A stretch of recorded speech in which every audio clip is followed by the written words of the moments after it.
من كام يوم زي كل الناس شفت خبر يعني انتحار البلوجر بسنت سليمان. ربنا يرحمها يا رب ويصبر اولادها وعيلتها. وانا مش جايه خالص اتكلم على الانتحار في الدين ولا قد ايه هو كبيره من الكبائر تماما، لانه ده يتكلم فيها علماء المسلمين. ولكن انا جايه اتكلم عن حاجه تانية خالص، جايه اتكلم على فكره انه احنا اوقات ممكن نقول كلمه او نعمل فعل معين ونفتكر ان هو حاجه عاديه مش هتاثر على الشخص اللي قدامنا. اصل انت ما تعرفش الشخص ده اوريدي معدي بايه، انت ما تعرفش مستواه النفسي حاليا ايه. فتخيل بقى مثلا يكون على تكة وانت عادي مش فارق معاك، قلت كلمة وخلاص، او كنت بلمح بطريقة ما والشخص ده كان على اخره فقرر ان هو ينهي حياته. يعني في حديث للنبي صلى الله عليه وسلم لو كلنا كده نحفظه ويبقى في قلبنا، ما اعتقدش انه في اي حد من المسلمين ممكن يفكر بس في فكرة الانتحار لو احنا بنعمل كده مع بعض.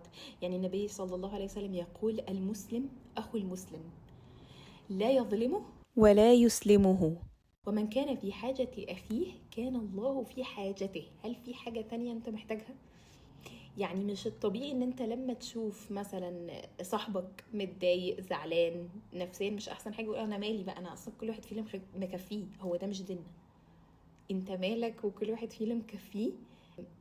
مش هتكون بالنسبة لك شافعة لما تشوف انه الشخص ده بعد كده من كتر ما نفسيته تعبت صحته اتدمرت وانت كنت واقف وشايف ولكن بتقول ماليش دعوة. يعني ده يعلمنا ان احنا نعبر عن اللي جوانا. لو احنا حاسين بامتنان لشخص معين، لصديقتك حاسه بامتنان، عبروا اول باول. وده سبحان الله يعني جه في سنه النبي صلى الله عليه وسلم، لما في راجل جه للنبي صلى الله عليه وسلم وقال له اني احب فلانا في الله، انا بحب الفلان ده في الله. فقال له فاخبرته، انت قلت له؟ قال لا. قال فاخبره، روح قول له. فمهم جدا انه اول باول نعبر عن اللي جوانا. مفيش حاجه تستحق ان انت او ان انت تفتكر ان الشخص ده مش محتاج، لا، ده ممكن بالكلمه اللي انت هتقولها لصاحبك او اللي انت هتقوليها لصديقتك دي اساسا تساعده ان هو يكمل في الحياه. وعدوا لبعض، خلي كده فيه سهوله ولين يعني في الحياه ما بينكم. بلاش الخصام يطول.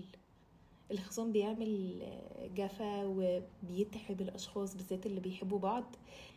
وسبحان الله اكتر حاجة تهون على اشخاص الحياة هي الحنية. فالحنية دي انه الشخص اللي قدامك ما يهونش عليك، فما تخليش حد انت بتحبه ينام زعلان.